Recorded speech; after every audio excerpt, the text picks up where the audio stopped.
Alors ça s'appelle les écrits, il faut quand même que je revienne sur un truc que je ne vous ai peut-être pas dit la dernière fois, ça s'appelle les écrits techniques de Freud. Et c'est pas un hasard, c'est parce que en fait ça a trait aux écrits techniques de Freud. Alors qu'est-ce que c'est que les écrits techniques de Freud? C'est plusieurs bouquins, c'est pas un seul bouquin, les écrits techniques de Freud, c'est plusieurs bouquins. Je vais vous dire lesquels, les principaux. Les principaux, c'est par exemple la technique psychanalytique. Ça, c'en est un. La technique psychanalytique de Freud, qui est aux presses universitaires de France. Peut-être que ça existe dans d'autres éditions moins chères, je ne sais pas. Et puis, il y en a un autre qui s'appelle Abrégé de psychanalyse. Alors, je vous cite ces deux-là parce que celui-là, Freud, il l'a écrit très tôt dans sa vie. On peut dire que ça, c'est l'aube, si vous voulez, de la psychanalyse. C'est la psychanalyse naissante, la technique psychanalytique. Alors que celui qui s'appelle Abrégé de psychanalyse, que j'ai pas là, mais qui est du même format, eh bien, c'est la fin. Il l'a écrit complètement à la fin, il ne l'a même pas terminé. Il ne l'a pas terminé, Abrégé de psychanalyse. Et beaucoup de gens, et dont Lacan, disaient que l'abrégé de psychanalyse, c'était le testament de Freud.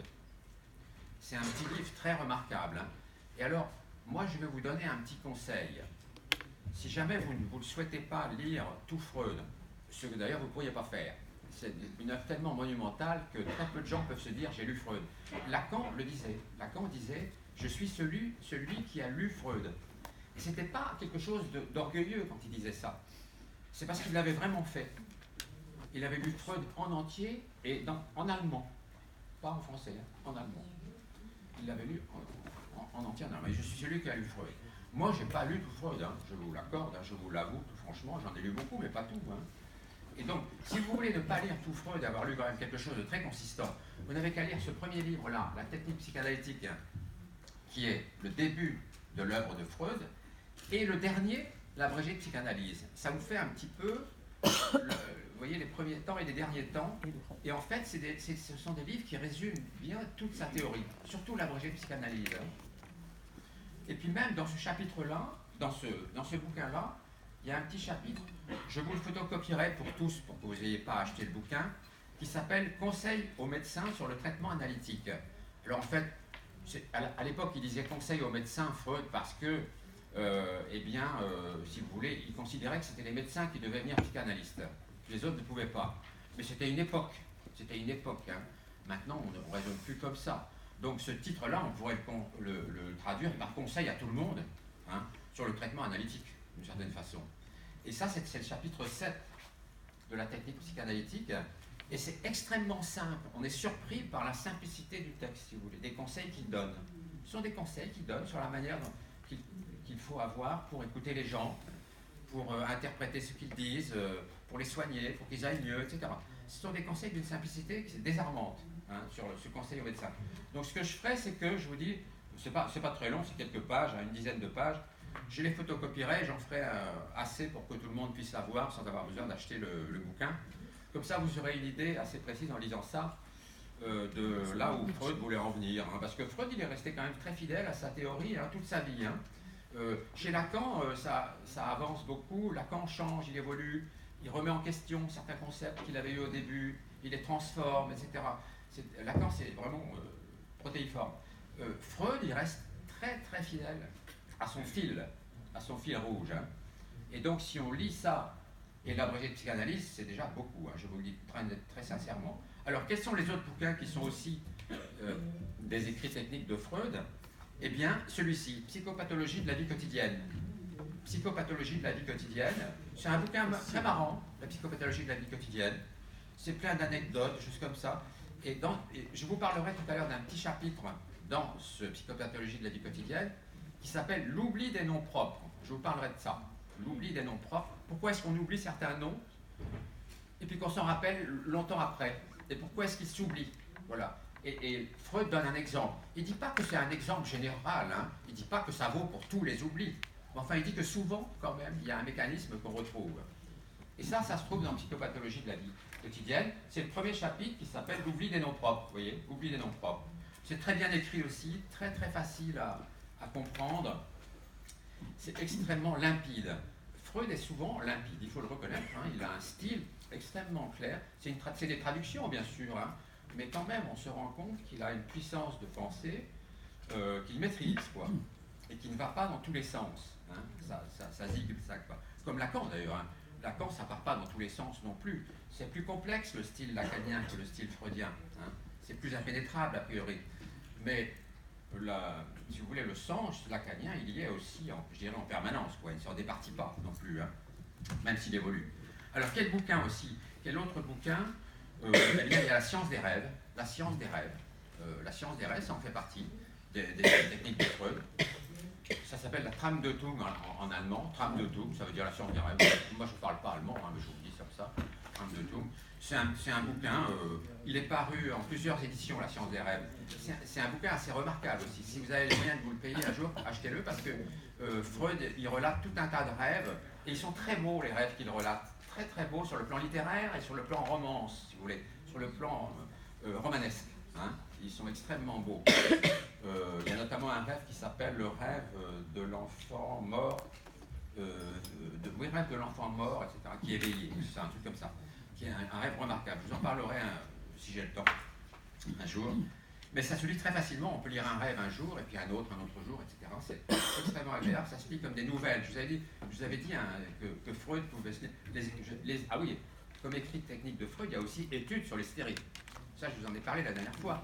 Je vous ai donné le cas de Katharina. Hein. Je vous ai expliqué le cas de Katharina. Je vous l'ai relaté. Donc, étude de l'hystérie, c'est une suite de cas. C'est pas une suite de rêves, là, c'est une suite de cas. Bon, comme je vous l'ai dit, c'est aussi extrêmement bien écrit et ça se lit comme des petites nouvelles. Comme des petites nouvelles. Avec cette modération que je vous avais faite, et c'est une critique que l'on fait à Freud, mais à mon avis, une critique qui ne vaut pas, ce sont des cas cliniques et donc Freud les transforme forcément. Un cas clinique est toujours forcément transformé nécessairement. On ne peut pas le relater un cas clinique exactement comme il était. Ça veut dire quoi exactement comme il était? On n'en sait rien. Hein. D'autre part, on est obligé de cacher les noms des gens, on est obligé de cacher un peu le contexte pour que les personnes ne puissent pas se reconnaître, on est obligé de cacher un peu l'époque, etc., le lieu, donc c'est compliqué. Donc du coup, il y a une certaine densité de romance dans tous les cas cliniques de Freud qu'on lui a reproché, mais qui était un peu inévitable. Hein. C'était pas de la malhonnêteté, vous voyez ce que je veux dire, hein.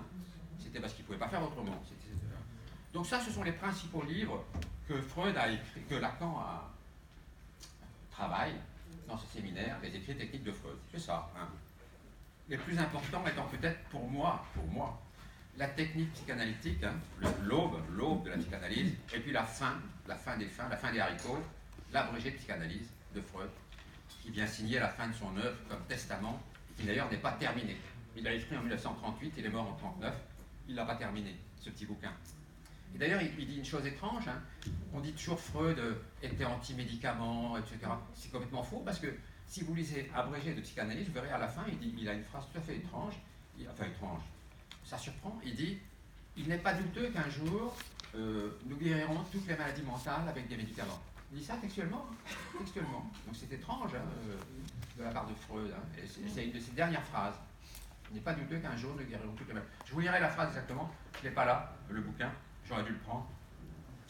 Mais il dit ça, avec conviction. Hein. Et il dit que lui, ben, il est un peu à l'âge de pierre, quoi, hein, et que donc il espère que dans les avancées, ben, les gens seront guéris bien mieux qu'il ne l'a fait lui, qu'il n'a pu le faire lui, parce que lui, il a eu beaucoup d'échecs, et il les a reconnus. Hein, contrairement à ce qui a été dit aussi, quand il a des échecs, il l'a reconnu. La prochaine fois, je vous lirai un petit cas clinique qui est très court, que j'ai déjà lu une fois ici, qui s'appelle La jeune fille au parapluie. Et vous verrez qu'il se ramasse complètement, Freud, là-dessus. Hein. Il le reconnaît. Il dit pas que ça a marché. Hein. Donc cette fois-ci, donc, nous faisons le chapitre qui s'appelle Le moi et l'autre. Le moi et l'autre. Alors c'est le chapitre combien ça déjà? 4, merci. C'est le chapitre 4. Donc, comme je vous l'avais dit, il y a certains chapitres qu'on ne fait pas parce qu'il n'y a que 11 séances et il y a beaucoup plus de chapitres. Donc j'ai été obligé d'élaguer de manière arbitraire, forcément arbitraire. Pas totalement arbitraire, parce qu'il y a peut-être des chapitres qui ont moins d'importance quand même hein, que d'autres. Donc voilà. Mais le moi et l'autre, ça me paraissait essentiel de le faire, pour diverses raisons que vous allez entendre et voir maintenant. Alors dans ce chapitre-là, page 49, il dit ceci. La résistance émane de ce qui est à révéler, c'est-à-dire du refoulé. Bien oui, hein, le travail de la psychanalyse, mais le travail de toute psychothérapie, d'une certaine façon, hein, eh bien c'est d'amener à la conscience quelque chose d'oublié ou de refoulé. Hein, de refouler, d'effacer, si vous voulez, hein, voilà. Et donc, alors oui, le mot refoulé, il est exact, parce que Lacan il dit ceci, dans la traduction française, il y a une mauvaise traduction de refoulé, il dit, c'est traduit par étouffer. Et il dit, ça va pas, étouffer. Parce que c'est pas ça. Refouler, étouffer. Il dit, étouffer, c'est trop mou. Étouffer, c'est trop mou. Pour relater quelque chose qui est refoulé. Parce qu'effectivement, quelque chose qui est refoulé, c'est quand même quelque chose qui est dans les tréfonds de l'inconscient, hein, qui est lointain. Quand vous faites des rêves hein, qui vous surprennent, des rêves qui sont... et que ça vous ramène une espèce d'imagerie fantasmagorique, onirique, très étrange, vous voyez bien que ça vient quand même de très très loin. Et ça vous laisse même le matin un peu hébété, un peu hagard, vous ne comprenez pas pourquoi vous avez rêvé telle chose, etc. Ça veut bien dire que vous avez enfoui quand même très très loin des choses étranges et vous les ramenez à la surface. Eh bien, le travail de la psychanalyse, si vous voulez, c'est un peu ça, en sachant que la résistance fait obstacle.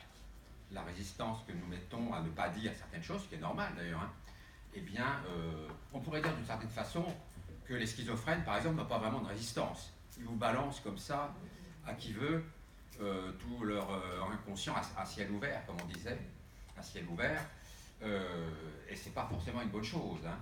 Nous avons de la résistance, et tant mieux, parce que ça nous permet d'être civilisés déjà, hein, et puis d'avoir des relations avec les autres, un temps soit un peu normal, et de ne pas parler sans cesse de ce qui nous concerne au plus profond de nous-mêmes. On a des choses plus légères à relater, hein, plus communicantes aussi, plus faciles. Donc il dit Lacan, la résistance s'origine dans le refoulement. Ah oui, la résistance s'origine dans le refoulement. Hein. La résistance, elle est là du fait qu'il y a un refoulement, sinon il n'y en aurait pas. Alors il dit, il faut lire dans la dynamique du transfert, il faut lire dans la technique psychanalytique un chapitre qui s'appelle la dynamique du transfert. La dynamique du transfert, c'est le chapitre 6 dans ce bouquin-là. Hein. C'est le chapitre 6, et ça va de la page 50 à la page 60. Alors, il le lit, pourquoi est-ce qu'il dit celui-là? Parce qu'il dit qu'il y a des tas de fautes de traduction de l'allemand en français. Bon, moi, je ne vais pas reprendre ça, parce qu'on n'a pas le temps, et puis c'est quand même des choses très subtiles, presque trop. Il avait le temps, Lacan, lui, hein, il maîtrisait l'allemand parfaitement, donc il pouvait se permettre, etc. Donc nous, on va zapper un petit peu les erreurs de traduction. Là, je vous ai dit simplement étouffer, bon, pour refouler, bon, voilà, des petits exemples comme ça. Mais lui, c'est des phrases entières qu'il retraduit. Donc on n'a pas le temps de s'apesantir là-dessus, ce serait trop technique, si vous voulez, hein, justement. Trop sophistiqué. Ça serait trop une discussion, trop un enseignement de chapelle, quoi, hein, donc je ne vais pas m'arrêter à ça. Par contre, je vais rester quand même sur ce chapitre-là, parce qu'il contient des choses importantes au titre précisément de la résistance.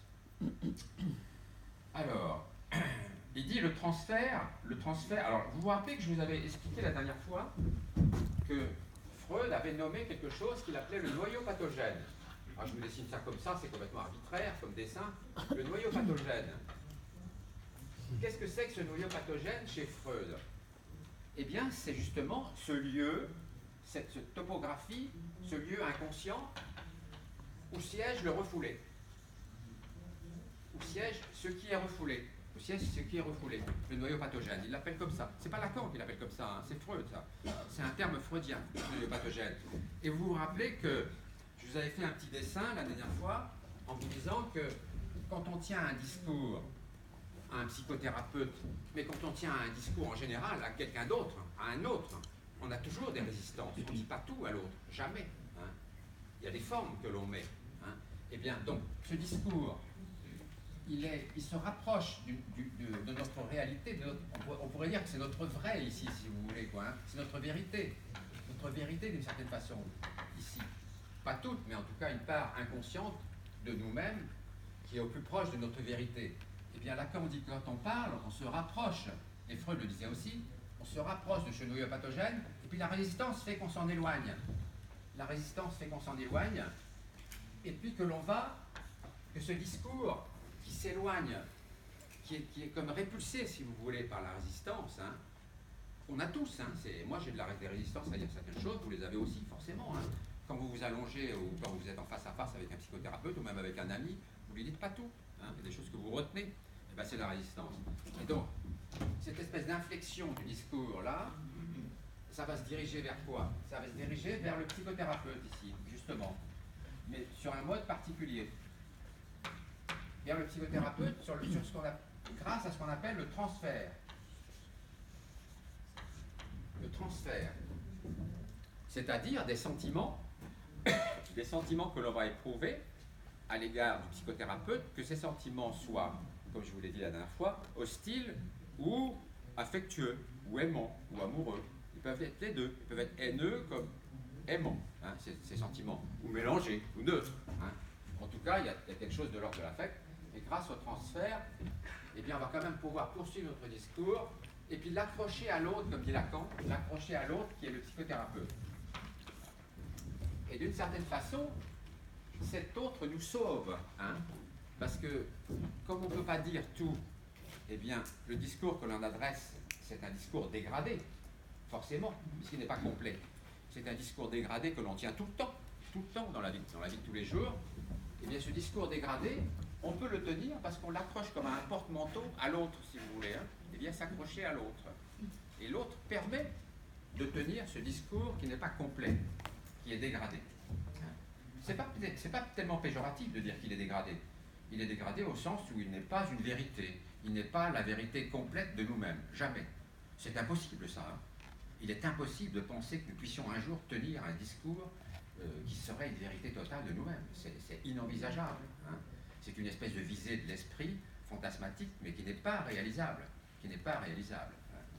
Lacan en parle beaucoup de ça, hein, avec sa notion de réel, etc. Mais bon, on n'en parlera pas aujourd'hui. Donc il dit le transfert, c'est Freud qui dit ça, hein. Freud qui dit ça dans la dynamique du transfert, hein, dans ce chapitre 6 de la technique psychanalytique. Il dit le transfert se manifeste dans une région où la résistance se fait si nettement sentir que certains éléments du complexe vont se reporter sur la personne du médecin. Alors, le médecin, c'est encore Freud qui dit le médecin, hein, bien sûr, parce qu'à son époque, je le répète, il n'envisageait pas que ce soit d'autres personnes que des médecins qui soient psychanalystes. Donc voilà, maintenant les choses ont bien changé. Hein. Sur la personne du médecin, le transfert se manifeste sous forme de résistance, d'un arrêt des associations. Donc voilà, alors, qu'est-ce qui se passe? Pourquoi est-ce qu'on peut arriver à accrocher quelque chose ici à l'autre psychothérapeute? Eh bien parce qu'en passant quand même à proximité de notre noyau pathogène, eh bien on va en attraper quelque chose, si vous voulez, on va en attraper quelque chose, on va en attraper une part. Alors cette part, je la dessine comme ça de manière complètement arbitraire, ça. C'est simplement ça, la topographie amusante, hein, bien sûr, c'est pas plus que ça. On va attraper quelque chose dans nos complexes, hein, dans nos névroses, dans nos angoisses. On va en attraper un peu, et puis on va réussir à ramener ça, cette part-là, on va faire en sorte que ça rejoigne la question, la ligne du transfert, l'orientation du transfert, et puis que résistance et transfert, si vous voulez, se mêlent. Résistance et transfert se mêlent. Et que donc, du coup, le transfert, c'est-à-dire le sentiment haineux ou amoureux que l'on développe vis-à-vis du thérapeute, eh bien, il peut être une résistance, ce transfert. Il peut lui-même être une résistance. Il est une aide, mais il peut être à la fois aussi une résistance. Vous voyez, c'est pas si simple, ça. C'est pas si simple, mais on peut le comprendre, hein. Donc, parce que cette petite part de nous-mêmes inconsciente, eh bien, on l'amène quand même au plus près du thérapeute. C'est une espèce d'offrande qu'on lui fait, si vous voulez. Hein. On se dit, ça, je peux lui dire. Ça, je peux lui dire. Je ne veux pas tout lui dire, mais cette petite chose-là, je peux le lui amener. Et donc, là, du coup, ça permet, ce transfert et résistance mêlée permettent quand même d'adresser au psychothérapeute un message. Voilà. Donc, c'est quand même intéressant. Donc, on voit bien que la résistance n'empêche pas tout, et qu'on arrive à faire passer des choses, heureusement. Sinon, la psychothérapie n'avancerait pas, évidemment. Hein. Donc, il dit, le transfert se manifeste sous forme de résistance, un arrêt des associations. Ben oui, parce que si vous passez très loin du noyau pathogène, si vous passez très loin de votre inconscient, disons-le, eh bien, ça veut dire que vous arrêtez d'associer, vous arrêtez de dire ce que vous pensez librement. Les associations libres, c'est dire des choses comme elles viennent, dire les choses comme elles viennent, dire ce que vous pensez. Hein. Même quand vous êtes allongé sur un divan ou face à un psychothérapeute, vous dites tout ce qui vous vient à l'esprit, sans résister, justement, hein, en essayant de ne pas résister, même si ce que vous allez dire vous semble absurde, mais idiot, ridicule, hein, voilà, ou indécent, ou tout ce que vous voulez, et vous dites non, ça je ne devrais pas le dire, parce que c'est quand même un truc vraiment trop cru ou trop... Freud disait d'ailleurs, il faut toujours appeler un chat, hein. C'est Freud qui disait ça. Il disait, moi j'appelle toujours un chat un chat. Donc je demande à mes patients de faire la même chose. Voilà. Et il y a des patients qui lui tenaient des propos extrêmement crus à Freud. Je vous parlerai un petit peu après, peut-être pas tout aujourd'hui, mais parce que c'est très long, de celui qui s'appelait l'homme au loup. L'homme au loup. Vous avez peut-être entendu parler de ce personnage bien célèbre des thérapies de Freud, l'homme au loup. Et l'homme au loup, il disait quand même à Freud, à un moment donné, il lui dit, tu sais, toi mon vieux, je vais te chier sur la tête et je vais t'enculer. Oui, il disait ça carrément à Freud. Hein. Freud, ça ne le faisait pas bouger d'un cil. Hein. Ça ne le faisait pas bouger d'un cil. Voilà. Mais c'était pour des raisons précises qu'il parlait comme ça, hein, l'homme au loup. Hein. Il avait des raisons de parler comme ça à Freud, des raisons personnelles. Ça ne tenait pas à la personne de Freud. Hein. Mais disons qu'il appelait un chat, quoi. Hein. Et ça a permis à Freud aussi d'avancer. Cette histoire d'homme au loup qui est fort complexe, donc je l'aborderai de manière très superficielle aujourd'hui, simplement. Donc, alors, il dit ceci, Freud, une phrase qui est un petit peu curieuse, il dit, quand le patient se tait, oui, parce que quand vous êtes en thérapie, il y a des moments où vous taisez. Quand on a quelqu'un en thérapie, on est face à ce problème-là d'avoir souvent des gens qui ne parlent plus tout d'un coup. Ils se taisent. Et on leur dit, ben allez-y, dites ce qui vous passe par la tête. Et puis ça ne vient pas, il n'y a rien. La personne se tait, etc. Et Freud dit ceci, quand le patient se tait, le tarissement de son discours se rapporte au psychanalyste. Le tarissement de son discours se rapporte au psychanalyste. Donc il veut dire que chaque fois qu'on a une interruption du discours du soigné, du patient, eh bien ça veut dire qu'il cherche à adresser quelque chose au thérapeute. Voilà. Et donc Lacan dit, à ces moments-là, il n'est pas inutile de dire au patient, monsieur ou madame, probablement pensez-vous à quelque chose qui me concerne en ce moment. Vous voyez ? Probablement êtes-vous dans une disposition de pensée qui me concerne, relative à ma personne ou à mon environnement. Parce qu'après tout, la personne du thérapeute, la personne du psychanalyste, ce n'est pas que le psychanalyste, c'est son environnement aussi. Hein. C'est le bureau dans lequel il est, les tableaux qui sont au mur, les livres que l'on peut voir. Chez Freud, il y avait plein de petites statuettes. Bon, ben, les gens devaient regarder ces statuettes, son bureau, etc. Tous ces objets. C'était tout un ensemble, vous voyez, qui peut faire taire quelqu'un, parce que la personne le regarde et est un peu médusée. Et donc là, c'est là qu'on peut dire, oui, bah, peut-être que vous vous taisez parce que quelque chose vous tracasse par rapport à ma personne. Donc vous pouvez le dire. Vous pouvez le dire. Même si c'est des choses haineuses. Ce que faisait l'homme au loup, puisque l'homme au loup lui balançait des torrents de haine et d'insultes et d'injures, quoi, grossières. Mais je vous le dis, Freud, ça ne le dérangeait pas du tout, puisqu'il insistait toujours sur ceci, il faut appeler un chat un chat. Voilà, ça lui a été beaucoup reproché. Hein. Dans la Vienne de l'époque, puisque Freud était à Vienne, comme vous le savez, en Autriche, hein, eh bien, dans la Vienne de l'époque, il y avait beaucoup de gens qui étaient scandalisés par le fait qu'il parle de sexualité, etc., de manière crue, en nommant les organes sexuels, en nommant l'acte sexuel, comme il se faisait, etc. Et donc les gens disaient, c'est pas possible, cet homme-là, il faut vraiment le virer, il a une grossièreté sans borne, etc. Et c'est là qu'il disait, non, moi je nomme les choses comme elles sont, et puis c'est tout, et puis c'est nécessaire à la pratique de la psychanalyse, parce que si on commence à déguiser les choses, eh bien on n'est plus dans le domaine de la psychanalyse, vous voyez, on est dans d'autres domaines, éventuellement. Hein. On n'est pas obligé de dire tout le temps de manière crue, bien entendu. Mais en tout cas, c'est ce qu'attend a priori un psychothérapeute, il l'espère, au moins ça. Alors, si vous voulez, Lacan dit que le patient réalise tout d'un coup la présence du thérapeute.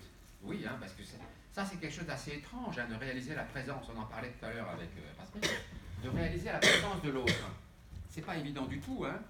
L'autre qui est là à côté de nous, sa présence, ça va pas de soi. Hein. Est-ce que vous avez la sensation, vous, quand vous êtes avec quelqu'un, qu'un autre est toujours avec vous? Non. Parce que si vous aviez cette sensation, ou disons même pire, si vous aviez la nécessité de savoir que l'autre est toujours là à côté de vous, vous deviendriez fou, littéralement. Hein. Vous décompenseriez, vous seriez obligé de décompenser sur un mode délirant, Parce que ce serait atroce de se dire, oui, l'autre est là. Ah oui, mais attendez, il faut bien que je me mette dans la tête que l'autre est là. Oui, il est là. Vous êtes avec un ami. Oui, mais tu es là. Hein. Oui, mais tu es là. Hein.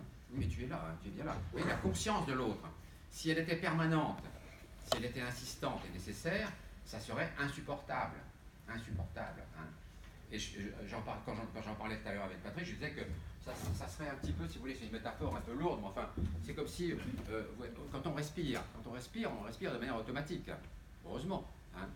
S'il fallait qu'on se donne l'ordre de respirer pour respirer, ce serait insupportable. Hein. Je dois respirer. La vie serait un enfer et qui ne durerait pas très longtemps, à mon avis. Hein. Eh bien, la présence de l'autre, c'est pareil. La présence de l'autre, heureusement, on l'oublie, la présence de l'autre. On en fait l'économie, si vous voulez. Mais c'est heureux, parce que sinon la vie serait un enfer, épouvantable. Alors, dans le cadre d'une thérapie, si vous voulez, hein, psychanalytique ou pas, il y a un moment où on réalise la présence de l'autre en tant que personne du psychothérapeute, psychanalyste ou pas, ou autre. Et cette présence-là, soudainement, eh bien, elle fait quelque chose. Lacan dit, elle nous change, elle vous change. Oui, la rencontre avec l'autre nous change constamment. Hein. Pourquoi? Parce qu'elle nous fait changer de discours. Quand nous sommes en présence de l'autre et que nous réalisons sa présence et que nous nous adressons à lui, nous changeons notre discours et du coup nous changeons tout court. Nous ne sommes plus le même. C'est quand même important de se rendre compte de ça. Hein. Quand on est en thérapie et qu'on s'adresse à un thérapeute que l'on actualise, dont on a la sensation, le sentiment de la présence, eh bien l'on change. On n'est plus le même qu'avant le moment où on s'adresse à lui. Il y a une espèce de transmutation de nous-mêmes, là, dans cet acte de parler à quelqu'un d'autre, qui est tout à fait étonnante et dont on doit tenir compte. Le thérapeute doit en tenir compte aussi, il doit se dire, eh bien la personne qui s'adresse à moi n'est pas la même quand elle m'a dit telle ou telle chose qu'avant qu'elle me le dise. C'est une autre personne, bien sûr. C'est l'évolution normale du discours, si vous voulez. Mais bon, ça va pas, c'est pas une évidence, hein, quand même. Alors, par rapport à cette petite part, vous savez, là, ici c'est toute notre névrose inconsciente qui est là, hein, tout notre fatras, notre bric-à-brac de névrose inconsciente, d'éléments névrotiques inconscients qui sont là, dans le contexte pathogène, nous en prenons une petite partie et nous l'amenons au thérapeute. Hein, parce qu'on se dit, ça c'est bon, je peux lui dire ça, à cet autre-là. Hein. Et Freud dit ceci, mais on me reproche de dire que c'est une toute petite partie. Alors si c'est une toute petite partie, ça ne vaut rien, dit Freud. Mais non, ce n'est pas vrai. Ça ne vaut pas rien parce que c'est petit. Et il donne un exemple qui est assez étonnant, Freud. Et on voit qu'il a passé la guerre de 70 et puis que la guerre de 14 se rapproche. Hein, quand il dit ça, parce qu'il dit, je vous lis son texte exact, hein, dans le chapitre 6 là, de la technique psychanalytique. Je vous lis le petit passage de Freud concernant ce que je viens de vous énoncer. Cette partie complaisante, pathogène, n'est pas particulièrement grande, oui, n'est pas particulièrement grande. On n'amène pas grand-chose, on amène quelques petits fragments de notre fatras névrotique, hein, pas beaucoup de choses. Quant au cours d'une bataille, c'est un exemple qu'il prend, hein, quant au cours d'une bataille, comme celle entre le patient et le thérapeute, les combattants se disputent avec acharnement la possession de quelques petits clochers ou de quelques fermes, nous n'en déduisons pas que cette église est un sanctuaire national, ni que cette ferme abrite les trésors de l'armée. La valeur des lieux peut être tactique et n'existe que pour ce seul combat. Vous comprenez, hein? C'est très bien dit, hein? Freud, il dit les choses admirablement, hein, je trouve. Moi, personnellement, je suis admiratif de la manière, je vous la relis quand même. Hein. Quand au cours d'une bataille, les combattants se disputent avec acharnement la possession de quelques petits clochers ou de quelques fermes, nous n'en déduisons pas que cette église est un sanctuaire national, ni que la ferme abrite les trésors de l'armée. La valeur des lieux peut être tactique et n'existe que pour ce seul combat. Hein, voilà, c'est très bien dit. C'est vrai, hein, que pendant la guerre 14, il y a eu des batailles incessantes avec des milliers de morts pour aller attraper des petits bouts de collines sur lesquels il n'y avait rien. C'était la côte 112, la côte 114, voilà, il fallait y être, quoi. Et puis alors les Allemands la reprenaient, il y avait 1000 morts de plus, les Français la reprenaient, il y avait 1000 morts de plus, etc. C'était un carnage effroyable, hein, pour des trucs où il n'y avait rien. Il n'y avait rien. Ça avait valeur simplement de symbole tactique. Et Freud lui dit, il nous dit, ben, c'est une jolie métaphore, parce qu'il nous dit, ben, dans la thérapie, c'est pareil. On n'a pas besoin d'amener tout le noyau pathogène au thérapeute pour qu'il puisse en faire quelque chose. Si on amène des petites brides, des petits morceaux, eh bien c'est déjà beaucoup. Ça suffira tactiquement. Stratégiquement, tactiquement, ça va suffire. Vous voyez? Il suffira qu'on attrape ça comme un fil, si vous voulez, hein, et puis que voilà, la pelote vienne après, bien sûr. Donc je trouve que la métaphore, elle est quand même, elle est bien réussie, elle est marrante en même temps. Alors, oui, il dit ceci, Lacan. C'est quand la résistance devient trop forte que surgit le transfert. Quand la résistance devient trop forte que surgit le transfert. Oui, parce que regardez, si la résistance qui est là, voilà la résistance, hein, si elle devient trop importante, eh ben ça va s'arrêter là, par exemple. Ça va s'arrêter là, ça ne va pas aller jusqu'au psychothérapeute. Mais grâce au fait que vous allez amener, que vous allez transférer jusqu'au psychothérapeute un petit peu de l'église ou un petit peu de la ferme, hein, de votre ferme intime, hein, voilà, jusqu'au thérapeute, grâce à ce mouvement-là, vous allez entraîner la résistance avec. Et du coup, le discours va pouvoir se poursuivre jusqu'au thérapeute grâce à cette conjonction du transfert partiel et de la résistance. Vous comprenez? Est-ce que c'est trop compliqué? Non? Non, si c'est trop compliqué, vous me le dites, hein? Est-ce que vous suivez? Oui, globalement, oui. Faut m'arrêter, hein, si je dis des choses que vous ne comprenez pas. J'essaye d'être le plus simple possible, mais je ne le suis pas forcément. Hein, je ne me rends pas compte toujours, hein, de la façon dont je parle. Je ne peux pas me saisir de moi-même, si vous voulez. Hein. Je ne peux pas être toujours présent à moi-même. Je ne peux pas me dire que je suis un autre et je dire ah ben je suis là en tant qu'autre tout le temps et me dire peut-être que je déconne dans ce que je dis et que je dis des choses trop compliquées. Ça serait donc il vaut mieux que ce soit vous qui me le renvoyez ça. Hein, qu'à des moments vous n'arrivez pas à suivre et que donc il faut que je reprenne. Vous avez tout à fait le droit de le faire, hein, bien sûr. Hein, c'est même fortement conseillé. Hein. Donc voilà, cette petite métaphore était intéressante quand même de Freud parce qu'elle nous éclaire quand même sur ce sujet-là. Et Freud en fait souvent des métaphores comme ça. Hein. Il a un style parfaitement éclairant, hein, lumineux, hein, limpide, plus que Lacan même, hein, bien plus que Lacan. Lacan ne cherchait pas à être compris d'ailleurs. Hein. Freud avait peut-être beaucoup plus le désir d'être entendu, d'être reçu en tant que premier psychanalyste que Lacan, qui s'en fichait un peu à la limite, hein, Lacan. Hein. Il proférait son discours avec des centaines de personnes qui n'arrivaient pas à suivre un mot de ce qu'il racontait. Hein. Mais il n'en avait rien à faire. Il continuait imperturbablement. Ceux qui suivaient, tant mieux pour eux. Ceux qui ne suivaient pas, c'était tant pis. Hein. Voilà. Alors que Freud, il met vraiment une bonne volonté, je dirais, hein, une bonne volonté charitable, presque à la limite, hein, à ce que les gens comprennent quoi, dans un texte. Hein. Et quand je vous donnerai les conseils aux médecins, vous verrez que ce que je dis est vrai. Hein. Il y met vraiment une extrême bonne volonté. Quoi. Alors, je poursuis donc, page 52 du bouquin de Lacan. Ça, Lacan, il redit ce que je viens de vous dire. Hein. Il dit que quand on fait des associations libres, c'est-à-dire quand on est supposé parler librement à son thérapeute, quand on lui dit tout ce qui nous passe par la tête, eh bien, on change. Voilà, on change. C'est ce qu'il dit. Hein. Lacan pose la question, il dit, mais que devient le sujet? Que devient le sujet si on dit tout ce qu'on pense? Voilà. Eh bien, voilà, il dit simplement que, du coup, l'actualisation du psychanalyse nous fait changer, c'est ce que je vous ai dit tout à l'heure. Donc, je ne vais pas rester là-dessus pendant un siècle. Et c'est là qu'il ajoute ceci, que je vous ai déjà dit tout à l'heure, c'est Lacan qui parle, là, hein, ce ne serait pas facile de vivre si à tout instant, nous avions le sentiment de la présence avec tout ce qu'elle compte de mystère. C'est un mystère auquel nous sommes faits. C'est Lacan qui dit ça, hein. Là c'est pas moi ni Freud, hein. Je vous répète le truc. Hein. Ce ne serait pas facile de vivre si à tout instant nous avions le sentiment de la présence avec tout ce qu'elle compte de mystère. C'est un mystère auquel nous nous sommes faits. Voilà, c'est le mystère de la présence de l'autre, hein, que nous n'appréhendons pas dans son entier. Et heureusement, de cette façon, elle ne nous envahit pas, elle ne nous embolise pas, hein, elle ne nous étouffe pas. Voilà. Alors, là, il parle un tout petit peu il amène un tout petit peu une notion complexe chez Freud, qui en allemand s'appelle la Verwerfung. Ça s'écrit comme ça. je fasse pas de faute, hein, parce que moi je ne suis pas un spécialiste. Verfouille, c'est un terme freudien, ça. Alors, que certains ont traduit par refoulement, justement, refoulement, dans la résistance.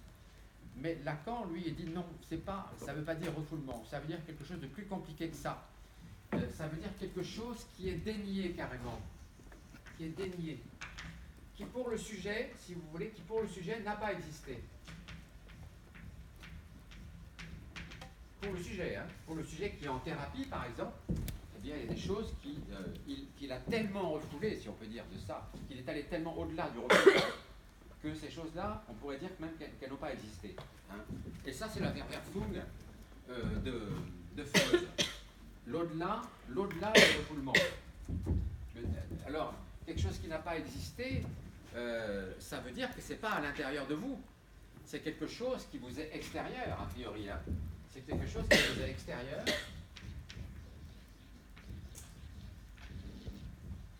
Mais qui quand même a une vertu, ou une propriété plutôt, une propriété qui est que ces choses-là que nous dénions, hein, dont nous disons ça n'a pas existé, je ne veux pas le savoir, je ne veux pas le savoir, eh bien c'est des choses qui nous reviennent de l'extérieur sous la forme éventuelle d'hallucination. Hein, d'hallucination ou de rêve. Je vous ai parlé du rêve tout à l'heure. Hein. Eh bien le rêve, c'est un bon exemple. Hein. Le rêve. Qu'est-ce que c'est que le rêve? Enfin, je n'ai pas la prétention de vous définir le rêve, mais disons, le rêve, qu'est-ce que ça contient? Je vous le disais tout à l'heure, quand on se réveille, qu'on est hagard, hébété, interloqué par le contenu invraisemblable de notre rêve, c'est parce qu'il contient une dose d'onirisme sévère et qu'on ne comprend pas tout le message qu'il nous envoie, ce rêve. Hein. C'est très difficile de le comprendre, c'est même presque impossible. Pourquoi? Eh bien parce que les éléments qui sont dans ce rêve et qui paraissent incompréhensibles et qui nous laissent des grands points d'interrogation au-dessus du crâne, eh bien ce sont des choses qui justement ont été déniées. Ce sont des choses dont on a tenté de faire en sorte qu'elles n'existent même plus. Celles qui nous reviennent en pleine figure dans le rêve, par le rêve. Hein? Vous voyez? Donc ce ne sont pas des choses qui nous sont totalement étrangères, hein, puisqu'elles nous reviennent. C'est donc on a quelque chose à faire avec ces choses-là. Mais il y a eu un moment quand même où on a fait plus que les refouler. On a fait plus que les refouler. La preuve, c'est pas par un acte de parole qu'elles vont nous revenir. Les choses refoulées, on peut les faire revenir par la parole. Si vous avez un patient en face de vous, et tous ceux qui sont étudiants en psychologie ont sans doute un jour des patients en face d'eux, eh bien vous essaierez de faire en sorte que ce patient vous dise des choses qu'il a de plus intime. Parce que c'est utile pour vous pour avancer dans le travail. Et ces choses-là, le patient va aller les chercher dans ces choses refoulées, à l'intérieur de lui-même. Il va remonter quelque chose à l'intérieur de lui-même. Alors que là, dans le rêve, c'est pas de l'intérieur du sujet que ça revient, c'est de l'extérieur. Ça a été tellement dénié, ça a été tellement nié, ça a été tellement négativé, que ça revient de l'extérieur sous la forme d'hallucination, éventuellement onirique, comme le rêve. Hein, vous voyez? C'est pour ça que le rêve nous laisse dans un sentiment d'étrangeté au réveil. C'est parce qu'il nous arrive de l'extérieur. Il ne nous arrive pas de l'intérieur de nous, donc on ne le comprend pas. Il nous arrive comme un ovni. Hein, comme un ovni intellectuel, un ovni mental. Et donc du coup, on est éberlué, quoi, littéralement. Hein. Alors, je vous avais pris l'exemple de l'homme, je vous ai cité l'homme au loup tout à l'heure, c'est pas pour rien, parce que justement, l'homme au loup, eh bien, qu'est-ce qu'il a fait, l'homme au loup?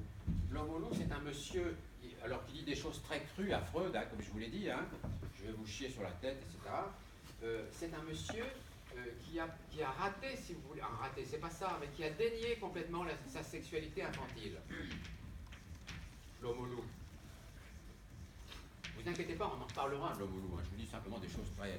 J'aborde comme ça, de manière très sommaire, un petit peu sur l'histoire. C'est un monsieur qui, pour des raisons traumatisantes, hein, il a vécu des choses traumatisantes dans sa jeunesse. J'en parle pas aujourd'hui, c'est pas le jour. Tellement traumatisantes que sa propre sexualité, il l'a envoyée loin de lui, si vous voulez. Il l'a jetée au loin, sa propre sexualité. Il l'a déniée. Hein, il en a fait quelque chose qui n'existait pas. L'homme au loup. Hein, l'homme au loup.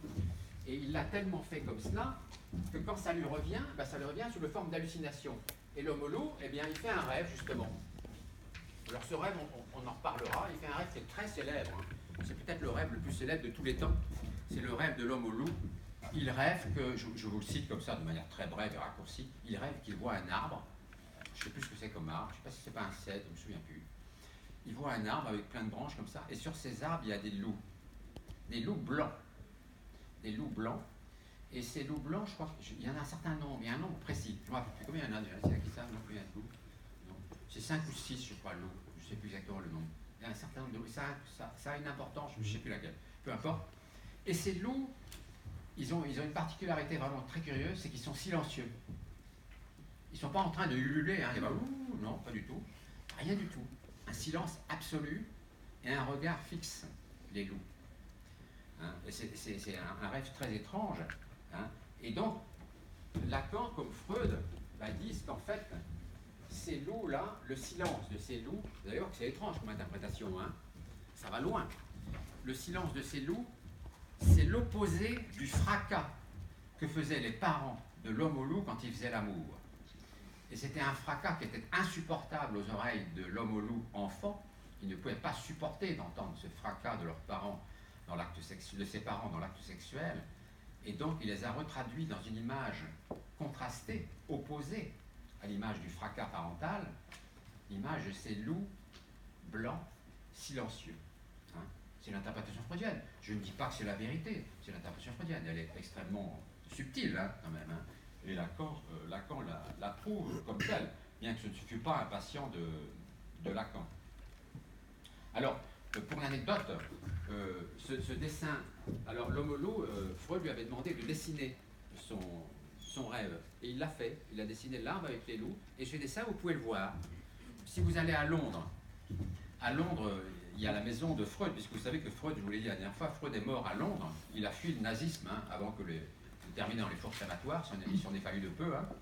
Il a fui le nazisme, et donc il s'est retrouvé à Londres en 1938, et donc il avait amené avec lui les dessins de ses patients et beaucoup de choses, et il avait amené avec lui le dessin de l'homme au loup, des loups et de l'arbre. Et il est exposé dans un tableau au mur, dans une des pièces de la maison de Londres, et on le voit, on voit ce dessin. Donc c'est impressionnant de voir ça quand même, si longtemps après, de voir ce dessin. C'est un dessin très simple, hein, effectivement, des arbres avec des loups dessus, voilà. Et c'est le dessin, l'original, quoi, hein, de ce rêve étrange de l'homme au loup. Tout ça pour donner un exemple, vous voyez, un exemple de la Verwerfung. On n'ira pas plus loin sur cette histoire de Verwerfung, hein, de la dénégation, si vous voulez. Hein. Vous savez, en psychiatrie, chez les psychotiques, on parle souvent de la négativité du psychotique. Ça rejoint un petit peu ça, la négativité du psychotique. Hein. C'est impossible, ou le pragmatisme du psychotique, c'est impossible à s'inscrire dans une réalité un peu consistante, quoi. Hein. Nier la réalité consistante, la négativité du psychotique, ça rejoint un petit peu ça quand même. Hein. Voilà, on retrouve ça un petit peu dans les rêves qui nous viennent de l'extérieur et qu'on ne comprend pas, qui nous reviennent un petit peu comme un délire. On se dit mais on délire, on est en train de délirer, comme on est fou quoi, de rêver des trucs pareils. Hein. Peut-être que l'homme au loup s'est dit qu'il était fou de rêver de loups sur des arbres. Il faudra que je le relise pour savoir, je ne me souviens plus, mais on en reparlera. Parce que je dis qu'on en reparlera parce qu'il y a un chapitre qui s'appelle Au loup, au loup. Donc ce chapitre-là, il y a fort à parier que ça parle de l'homme au loup, hein, dans ce chapitre-là. Donc je vais poursuivre. Alors on était là, 3, 4, hein, c'est ça. Alors il a une phrase étrange, Freud, à la fin du chapitre, la dynamique du transfert dans ce bouquin-là. Il y a une phrase qui est curieuse, qui est un peu en latin, un peu en français, en allemand, quoi. Il dit ceci, Freud. Nul ne peut être tué in absentia ou in effigie. Nul ne peut être tué en absence ou en effigie. Est-ce que vous avez déjà entendu cette phrase-là? Non? Je ne vais peut-être pas l'écrire en entier, hein. Nul ne peut être tué en absence, je vais écrire les mots les plus importants. Absence, c'est en latin, c'est absentia et effigie. Et je mets des petits points pour mettre ce que je n'écris pas. Nul ne peut être tué en absence ou en effigie. Il dit ça, Freud, et je vais vous expliquer pourquoi. Il dit ça. Donc, Euh, alors, oui, ça c'est dans c'est un texte là que je vais vous lire dans le fond, parce qu'après tout c'est encore mieux de lire le texte, parce que c'est pas long, c'est juste la page 60, hein, vous voyez, où il termine par cette phrase-là, nul ne peut être tué en absence ou en effigie. Donc je vais vous la lire, cette petite page, parce que c'est très court, et puis je ne pourrais pas mieux faire que Freud quand même, hein. Donc, cette petite page. Au cours du dépistage de la libido, échappé au contrôle du conscient, nous pénétrons dans le domaine de l'inconscient. Les réactions provoquées mettent en lumière certains caractères des processus inconscients, tels que l'étude des rêves nous a permis de les connaître. Les émois inconscients tendent à échapper à la remémoration voulue par le traitement, mais cherchent à se reproduire suivant le mépris du temps et la faculté d'hallucination propre à l'inconscient, dans les rêves par exemple. Hein. Comme dans les rêves, voilà, il le dit après, comme dans les rêves, le patient attribue à ce qui résulte de ses émois inconscients réveillés un caractère d'actualité et de réalité. Cette phrase-là est très importante, je vous la relis. Hein. Comme dans les rêves, le patient attribue à ce qui résulte de ses émois inconscients réveillés un caractère d'actualité et de réalité. Il veut mettre en acte ses passions, sans tenir compte de la situation réelle. Or, le médecin cherche à le contraindre à intégrer ses émois dans le traitement et dans l'histoire de sa vie, à les soumettre à la réflexion et à les apprécier selon leur valeur psychique. Cette lutte entre le médecin et le patient, entre l'intellect et les forces instinctuelles, et le discernement et le besoin de décharge, se joue presque exclusivement dans les phénomènes de transfert.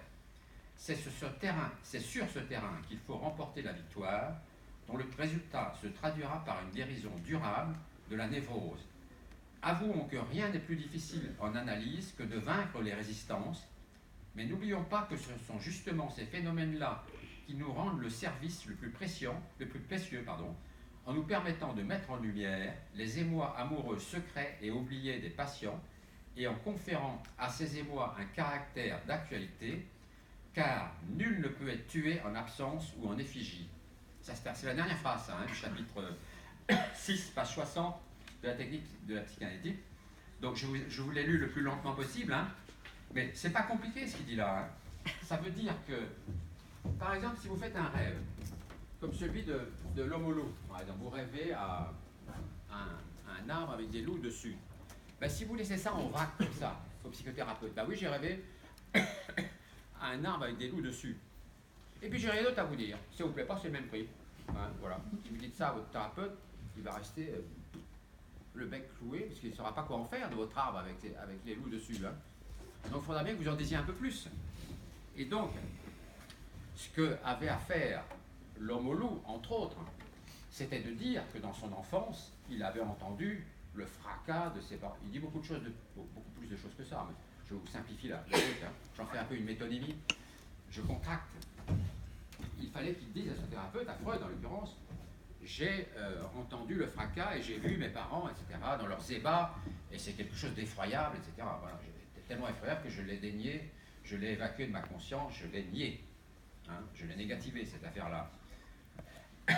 Donc, cela veut dire que si l'homme au loup n'avait pas raconté à Freud les éléments traumatisants sexuels de son enfance, Freud n'aurait rien pu faire. Ça veut dire que Freud ne pouvait pas tuer la névrose de l'homme au loup en absence ou en effigie. Vous voyez ce qu'il veut dire Freud par là, hein? Si ça n'avait pas été raconté, si ça n'avait pas été dit dans le discours du patient, ben Freud ne pouvait pas tuer le malaise, l'angoisse de l'homme au loup, puisqu'elle n'était pas dite, elle n'était pas actualisée. Donc il faut que s'actualise au niveau du psychothérapeute, du psychanalyste, eh bien, la part inconsciente, quelque part, une part inconsciente de nous-mêmes. Il faut qu'on lui donne un caractère d'actualité. Et d'ailleurs, c'est très spectaculaire de remarquer que certaines personnes en psychanalyse, à certains moments de leur psychanalyse, vous racontent des choses de leur histoire ancienne, quelquefois de leur petite enfance, et ils le racontent avec une telle force que vous avez l'impression qu'ils le revivent. Hein, vous avez l'impression qu'ils sont dedans. Ça fait même un peu peur. Quelquefois, les patients vont si loin dans l'actualisation de leur passé qu'on est presque tenté de leur dire « Oh là, doucement, doucement, doucement hein, parce que vous allez peut-être vous angoisser trop à ramener tant d'éléments de votre passé avec tant d'actualisation, d'actualité. Donc allez-y doucement. » Il ne s'agit pas, en tant que psychothérapeute, on n'est pas là pour faire délirer les patients, hein, ou les faire décompenser, a priori. Donc il faut savoir aussi parfois tempérer hein, l'ardeur de vérité, le discours de vérité d'un patient. N'empêche que, si le patient ne nous amène pas un matériel actualisé, hein, présent, conscient tout simplement, eh bien on ne peut pas tuer ces problèmes, si je puis dire. Hein. C'est un peu raccourci tout ça, mais enfin quand même, on ne peut pas tuer ces problèmes en absence ou en effigie. Hein. Parce que, par exemple, quand des gens ne sont pas contents de Macron, il y a des gens qui brûlent son portrait, par exemple. Hein. Et bien voilà, donc, mais ça ne le tue pas. Ça ne le tue pas. Eh bien, il y a aussi des gens qui faisaient des dessins de Macron pendus. Eh bien, il est pendu en dessin, en effigie, mais il n'est pas tué en vérité. Hein. Donc voilà, Freud dit ça. Il ne dit pas plus que ça. Hein. Il dit en psychothérapie, c'est pareil que pour Macron. Quoi. Hein. On ne peut pas le tuer en absence. S'il n'est pas là, on peut le tuer. Hein. Donc voilà, et un patient qui est là en face à vous, il va bien falloir qu'il crache un peu le morceau, quoi, un minimum. Bien sûr, c'est pas sous la torture. Hein. On n'est pas là pour faire avouer les gens. Encore que, parfois, Freud parle d'aveu, de révélation. Il emploie ces termes-là. Hein. Ça, c'est pas moi. Hein. Freud dit parfois il faut que le patient fasse l'aveu de certaines choses, nous fasse la révélation de certaines de ces histoires du passé, surtout sexuelles, la plupart du temps, pour que nous puissions travailler dessus. Voilà. C'est tout simple, tout ça, vous voyez. Hein. Mais il faut s'imaginer quand même qu'à l'époque de Freud, hein, c'était pas évident du tout. Personne ne pensait à ces trucs-là. Hein. Personne ne pensait à ces trucs-là, ça se faisait pas. À l'époque de Freud, on soignait les gens par l'hypnose. Vous savez bien, vous vous rappelez Freud qui prenait la tête de cette jeune fille, Amy Von M, hein, qui lui disait « Vous dormez ?» Et cette jeune fille qui lui répétait « Non, non, je ne dors pas. Hein. Non, je ne dors pas. Mais si, vous dormez. Non, je ne dors pas, je vous dis. » Donc voilà, parce qu'il n'arrivait pas à l'endormir. Hein. Et donc, voilà, il y avait cette technique-là de l'hypnose que Freud a abandonnée, parce qu'en 1897, il a dit « Mais j'abandonne ces techniques, elles ne marchent pas. » Et ça textuellement, hein, il écrivait une lettre à un ami à lui, il dit ça textuellement. Et il avait aussi la technique du massage, il massait les gens un petit peu comme ça, hein, il massait les gens, où il y avait les techniques de passer des courants très faibles dans le corps des patients, pas des courants, hein, vous voyez, c'était pas la chaise électrique, hein, des courants extrêmement faibles. Bon, on pensait que tout ça, ça permettait de suggestionner le patient et puis qu'il puisse faire l'aveu comme ça, dans la détente, si vous voulez, quoi, hein, non pas électrifié, hein, dans la détente, et bien faire l'aveu de ces tourments du passé. Et ce serait plus facile de travailler. Mais ça ne marchait pas parce que Freud disait tout ça, c'est de la suggestion. Et quand on suggestionne un patient, c'est nous qui nous mettons à sa place. Hein, on se met à sa place et donc ça ne marche pas, ça ne veut rien dire. On tient un discours à sa place quand on suggestionne quelqu'un. Voilà. Enfin, ça, c'est des choses que l'on sait, c'est des choses qui sont assez connues quand même. Alors, oui. Alors ça c'est Lacan qui dit, je vous lis un petit passage de Lacan, page 61 en bas, que je veux commenter, parce qu'il faut quand même que je vous commente un petit peu de ça aussi quand même, hein. C'est ce que je fais, remarquez, hein. On passe par Freud là aujourd'hui, c'est bon. Il dit, le discours du sujet, plus le discours du sujet est vide, plus je suis amené moi aussi à me rattraper à l'autre. C'est-à-dire faire ce que l'on fait tout le temps dans cette fameuse analyse des résistances, à chercher l'au-delà de son discours. Au-delà, réfléchissez bien, qui n'est nulle part. Un au-delà que le sujet a réalisé, mais qu'il n'a justement pas réalisé et qui est tout à l'heure fait des fantasmes, des projections du psychothérapeute, de moi, dit-il. D'accord. C'est-à-dire qu'en fait, tout bonnement, je reprends mon petit schéma ici, là. Quand vous tenez un discours comme ceci, avec la résistance qui vous empêche d'aller vraiment pleinement vers l'oreille du psychothérapeute, eh bien, vous tenez, vous lui ramenez quand même un petit morceau, là, hein, vous avez détaché un petit morceau de votre névrose pour lui amener ce que vous pouvez, avec votre bonne volonté, mais n'empêche que le discours que vous lui amenez est un discours, comme je vous l'ai dit tout à l'heure, qui est dégradé. Il est dégradé. C'est un terme qu'on emploie parfois en informatique. Hein. Quand on n'arrive pas à faire quelque chose de manière correcte en informatique, on le fait de manière parfois dégradée. Alors on y arrive quand même, mais ce n'est pas le protocole le meilleur, quoi, hein. Mais on y arrive quand même, voilà, c'est ça qui est intéressant. Et donc en psychothérapie, eh bien, on travaille presque tout le temps avec la parole dégradée du patient, parce qu'on sait très bien que le patient, eh bien, il ne va pas tout nous dire. Il nous ramène que des débris, ce sont les termes qu'emploient Freud et Lacan, des débris, des chutes de discours. Hein. Ce sont des débris, des chutes de discours que nous amène le patient. Et il faut faire avec ça. Il faut faire avec ce discours dégradé. Et le fait que le patient nous tienne un discours dégradé, ça le met dans une situation difficile lui-même. Ça le stresse, ça l'angoisse. Parce qu'il sent bien qu'il n'est pas dans la vérité de lui-même, qu'il est dans l'incomplétude, dans quelque chose qui est incomplet au regard de lui-même. Et du coup, qu'est-ce qu'il va faire? C'est ce que je vous ai dit tout à l'heure. Il va aller s'accrocher à l'autre, hein. Comme à un porte-manteau, vous disais-je. Hein. Il va aller s'accrocher à l'autre. Il n'a pas le choix. Son discours est tellement dégradé, son discours est tellement insuffisant, si vous voulez, hein, est tellement incomplet, et c'est normal, il ne peut pas faire autrement, on ne peut pas lui en vouloir.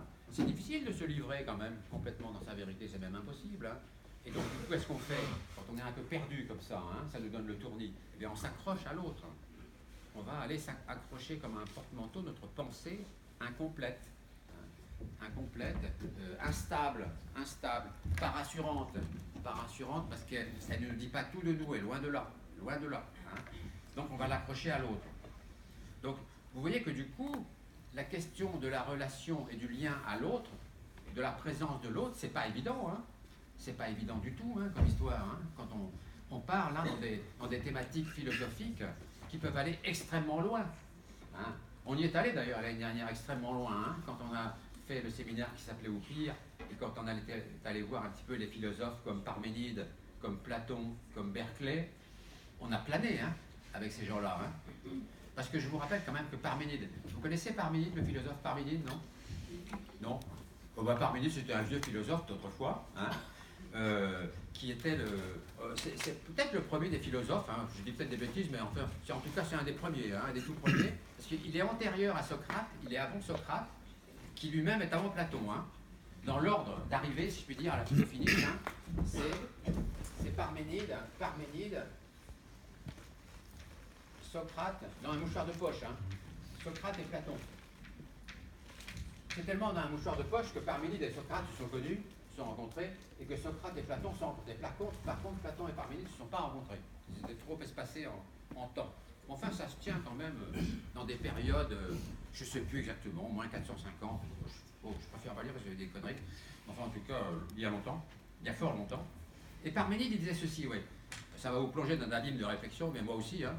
Il disait l'être est et le non-être n'est pas. Hein? L'être est et le non-être n'est pas. C'était la phrase bombe, si vous voulez, c'était la bombe de Parménide, ça. Hein, qui a emmerdé plus d'un philosophe par la suite. Hein. L'être est et le non-être n'est pas. Hein. Alors, Lacan, il avait repris cette phrase-là de Parménide, parce qu'il disait, Lacan, Parménide, on s'en moque.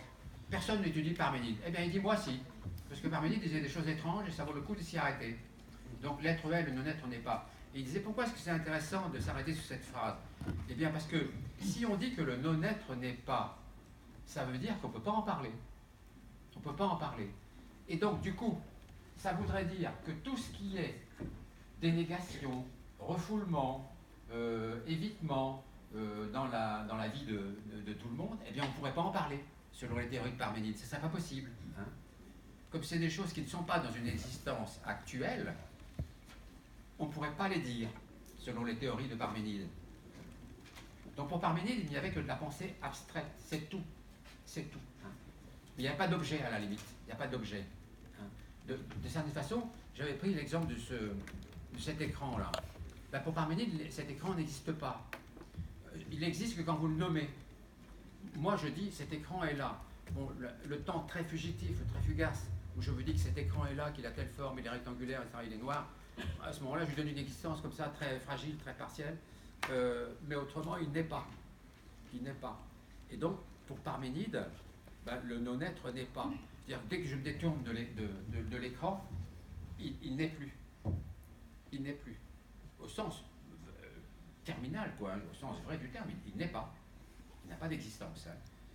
Mais Lacan disait, ça serait quand même emmerdant si en psychanalyse on s'en tenait à la théorie du Parménide, parce que si le non-être n'est pas, on ne peut rien dire de l'inconscient du sujet, des aveux qu'il ne nous fait pas, de ses évitements, de ses verfum, de ses déniements, de ses dénégations, etc. On ne pourrait rien en faire.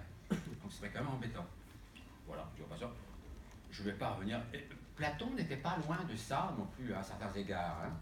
Platon, il a évolué. Hein. Les théories de Platon sont très complexes, et c'est considérable l'œuvre de Platon, c'est énorme. Hein. Donc il n'est pas question qu'on parle de ça aujourd'hui, mais à certains égards, il n'était pas si loin du Parménide. Alors que Berkeley, le philosophe Berkeley, qui était un Irlandais, lui, hein, qui est allé s'exiler un temps aux États-Unis, enfin en Amérique à l'époque, lui c'était le contraire. Hein. Il disait que les choses ne sont d'être qu'à être perçues. La perception était l'essentiel. Hein. La perception était l'essentiel. Alors que pour Parménide, non.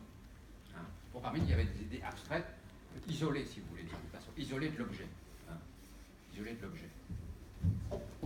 Mais c'est vrai que c'est pas facile de définir l'existence de quelque chose, parce que je vous avais donné cet exemple-là l'année dernière. Si vous regardez un arbre, et vous dites c'est un arbre, d'accord, hein, vous le voyez, il est là. Non, il n'y a pas d'arbre ici dans le monde. Je vais prendre un autre exemple. Ceci est un micro. Non, vous le voyez le micro, hein. Donc vous êtes d'accord avec moi sur le fait que c'est un micro. Mais si vous fermez les yeux, ou bien si moi je me détourne et je vous dis ceci est un micro, je ne vois plus. Ah. Est-ce que le micro existe encore du fait que je ne le vois pas, moi? J'en sais rien. J'en sais rien. Vous voyez, on ne va pas digresser davantage hein, sur la philosophie aujourd'hui, ce n'est pas le propos, mais on peut aller très loin. Hein. On peut vraiment aller et un peu perdre même les pédales. Hein. Mais on l'a fait l'année dernière, rassurez-vous, je ne le refais pas. Ni Parménide, ni Socrate, ni Platon. Cette année. On a beaucoup étudié ça l'an passé. Alors je vais terminer par une histoire assez sympa que Freud a vécue, qui s'appelle l'oubli des noms propres. Alors ça, c'est dans Psychopathologie de la vie quotidienne. C'est dans Psychopathologie de la vie quotidienne, c'est le chapitre 1, et qui s'appelle l'oubli des noms propres. L'oubli de noms propres au pluriel. L'oubli de noms propres. C'est oubli qui est au singulier et nom propre qui est au pluriel. C'est le premier chapitre, page 7 de la psychopathologie de la vie quotidienne. Et dans cet exemple, dans cette petite histoire-là, qui est très sympa, qui est marrante, Freud nous raconte pourquoi est-ce qu'on oublie des noms propres, et pourquoi est-ce qu'on s'en souvient aussi après. Pourquoi est-ce qu'on peut arriver à les rattraper quand on les a oubliés. Alors il raconte ceci. Il est en voyage, hein, Freud, il était souvent en voyage, Freud. Hein. Il adorait les voyages. Il allait énormément en Italie, notamment, parce qu'il aimait beaucoup le baroque, les cyclistes baroques, la peinture, et des maîtres de l'époque, de Canaletto, de Caravage, de tout ce que vous voulez, du Tintoret, tout ça. Il aimait beaucoup ça, et donc Michel-Ange. Et donc il allait en Italie sans arrêt, mais il n'allait pas qu'en Italie. Et donc un jour, il était à Raguse.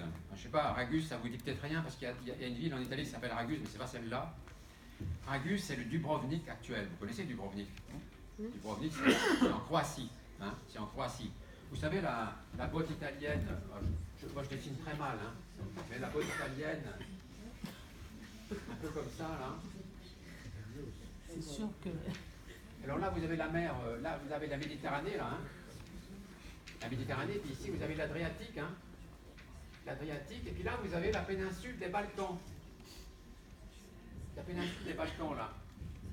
Et ici, vous avez justement une espèce de langue un peu comme ça, là, très, très vaste. Et bien ça, c'est la Croatie. Et ici, en Croatie, vous avez Dubrovnik, qui est tout à fait au sud de la Croatie. Hein. Dubrovnik est là.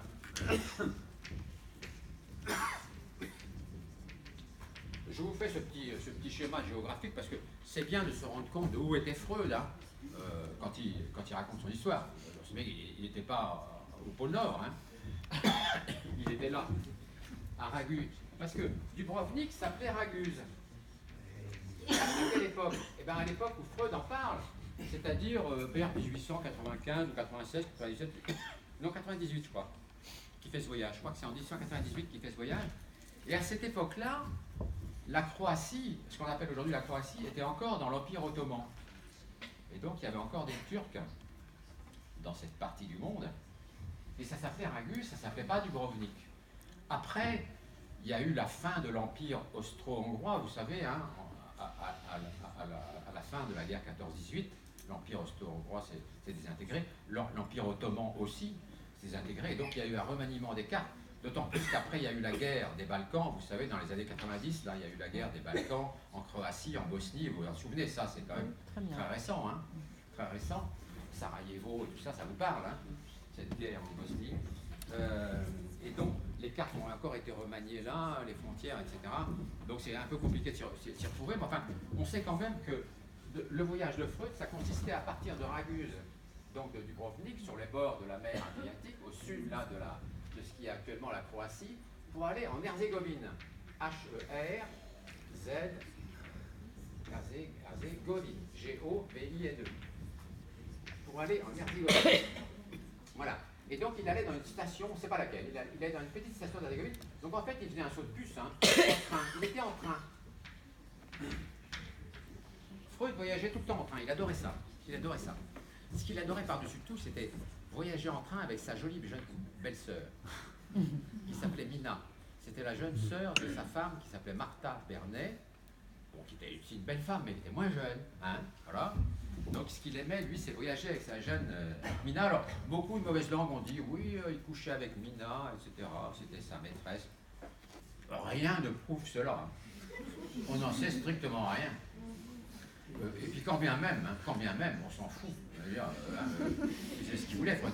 Mais Freud, vous savez, il a eu une sexualité quand même assez particulière, hein, parce que Freud, il s'est marié donc avec Martha Bernet, il a fait ses enfants, et une fois qu'il a eu fait ses enfants, il a dit, bon maintenant, écoute Martha, les rapports sexuels, c'est fini. Terminé. On ferme la boutique. Bon voilà. C'était Freud, c'était comme ça, c'était... Hein, il n'y a rien à dire. Et puis Martha a dit, bon d'accord, pas de souci. Alors après, il voyageait avec Mina, bon après, ce qui se passait, bon. Mais là, dans ce voyage-là, de Raguse en Herzégovine, il n'était pas avec Mina, là, hein. Il n'était pas avec Mina cette fois. Non, non. Il voyageait en compagnie d'un homme dont Lacan dit que c'était un médecin. Eh bien non, c'était pas un médecin. Lacan, dans les années 50, eh ben on devait dire que certainement le compagnon de voyage de Freud était un médecin. Non, c'était pas un médecin, c'était un banquier allemand.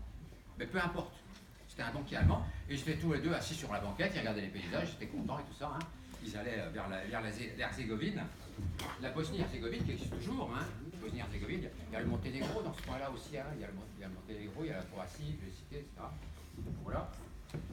La péninsule des Balkans, quoi, cette grande péninsule des Balkans qui est en face de la botte italienne, en face de la partie est de l'Italie, quoi, hein, le long de la mer Adriatique, avec Dubrovnik en question.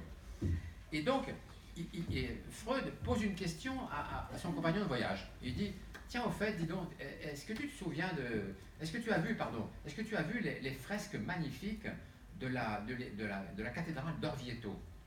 Alors, Orvieto, c'est en Italie, hein. Orvieto, c'est au centre de l'Italie. Orvieto, il y a 2 T, je crois, Orvieto, il me semble. Hein. Peut-être que je fais une faute, vous corrigerez. Si je fais une faute, il me semble qu'il y a 2 T à Orvieto.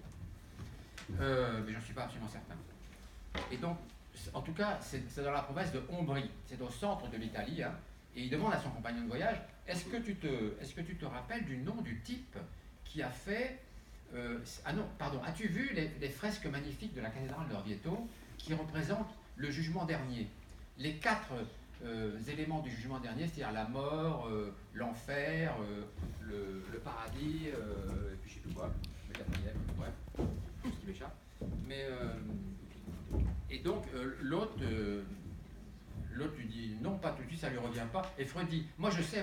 Et puis Freud essaye de dire le nom qu'il connaît. Et ça lui revient pas. Freud, ça lui revient pas le nom. Et je dis merde, je sais que c'est quoi déjà. Enfin, je dis pas merde, mais il me dit, il est embêté quoi. Il est embêté, donc Freud, il cherche. Et alors, le vrai nom de la personne qui a fait ces fresques-là de la cathédrale San Brizio, je crois qu'elle s'appelle, d'Orvieto, il s'appelle Signorelli. Luca Signorelli. Luca Signorelli. Qui est un gars, un peintre du 15e par là. Hein, 15e, oui, c'est du 15e siècle. Un peintre du 15e qui a fait des fresques, paraît-il, sont très belles. Moi, je ne les ai pas vues, hein, je ne vais pas vous dire. Paraît-il très belles, très impressionnantes. Et donc, Freud, le nom de Signorelli ne lui revient pas. Ça, il ne revient pas. Il cherche. Mais c'est qui? Comment il s'appelle déjà? Et alors, il dit, ah, je crois que c'est... Alors, il dit Botticelli. Alors, il dit Botticelli. Ah, mais non, c'est pas. Mais comme Freud est très cultivé, il se dit, mais non, Botticelli, c'est pas possible, c'est pas Botticelli, il s'appelait pas comme ça. Hein? Alors après, il dit, attends, c'est peut-être Boltrafio. Boltrafio, avec deux N. Parce que tous ces deux-là sont des peintres aussi, de la même époque que Signorelli. Ce sont des peintres de la même époque que Signorelli, Boltrafio et Botticelli. Et ce sont les deux noms qui lui reviennent. Mais pas le nom de Signorelli, ça ne lui revient pas. Hein, ça ne lui revient pas. Alors il se dit, mais pourquoi? Il s'est dit, dans l'après-coup, alors après, évidemment, son compagnon de voyage, le banquier, lui dit, c'est Signorelli. Il l'apprend à la fin. Mais il se demande pourquoi il est allé dire Botticelli et Boltrafio et pas Signorelli. Voilà, c'est ça qui lui pose une grande question. Eh bien, c'est parce qu'avant, il a eu, avec ce même compagnon de voyage, une conversation sur d'autres thèmes que celui-là. Avant de parler des fresques d'Orvieto, il a parlé avec son compagnon de voyage du thème de la sexualité des Turcs. Et justement, parce que je vous parlais tout à l'heure de l'Empire ottoman, eh bien, du temps de Freud, l'Empire ottoman, du temps où Freud nous parle, c'est-à-dire 1898 par là, l'Empire ottoman n'était pas désintégré encore. Hein. C'est-à-dire que Ragus, par exemple, était encore sous le giron de l'Empire ottoman. Hein. Et donc, Freud, dans le train, parle des Turcs de ces régions-là, et il dit à son compagnon de voyage, tu sais, les Turcs, ils ont une mentalité particulière. Lorsqu'on leur parle de la sexualité, ils disent, ah oui, la sexualité, eh bien, si on ne l'a plus, autant mourir. Autant mourir si on n'a plus la sexualité. Hein, si on ne peut plus avoir une sexualité normale, autant mourir. La mort vaut mieux. C'est Freud qui dit ça. Hein. Freud dit ça à son compagnon. Tu sais, ils disent ça les Turcs. Autant, voilà, en finir. Et puis par ailleurs, Freud lui raconte aussi un autre sujet. Il lui dit, mais tu sais, j'ai été dans une ville du Tyrol italien, c'est-à-dire au nord de l'Italie, il y a les Alpes. Hein. Il y a le Tyrol, il y a le Tyrol allemand, mais il y a le Tyrol italien aussi. Hein. Le Tyrol italien, complètement au nord, par ici, là, hein, voilà, par ici. Dans le Tyrol italien, il y a une ville qui s'appelle Trafoi, une station de sport d'hiver qui s'appelle Trafoi. Et Freud dit à son compagnon de voyage, tu sais, j'ai appris qu'un patient que j'ai soigné à Trafoi, eh bien, est mort. Voilà.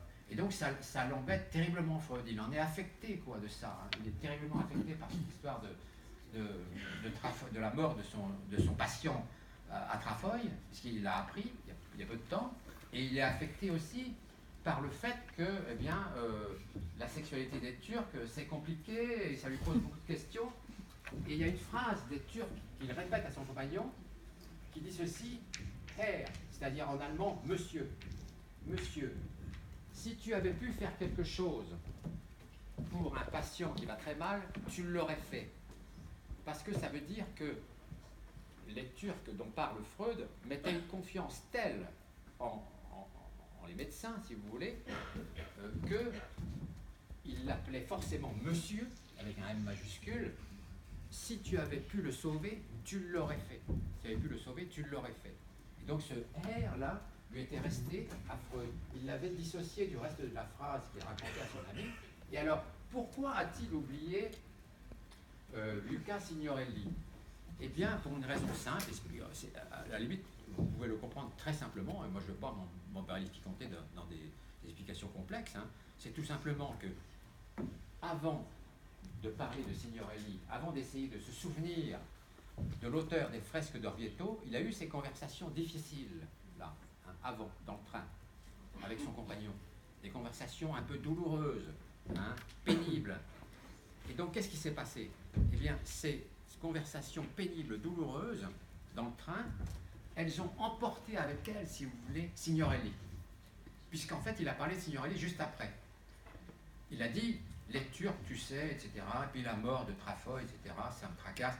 Mais au fait, te rappelles-tu du nom de ces fresques, enfin, de l'auteur de ces fresques d'Orvieto, etc. Et ça ne lui revenait pas parce que c'est la conversation d'avant, c'est les éléments morbides de la conversation d'avant qu'il avait refoulés. Parce que Freud, ces histoires de mort, là, de Trafoy, ces histoires de mort de Trafoy, et ces histoires de sexualité des Turcs, ça l'embarrassait.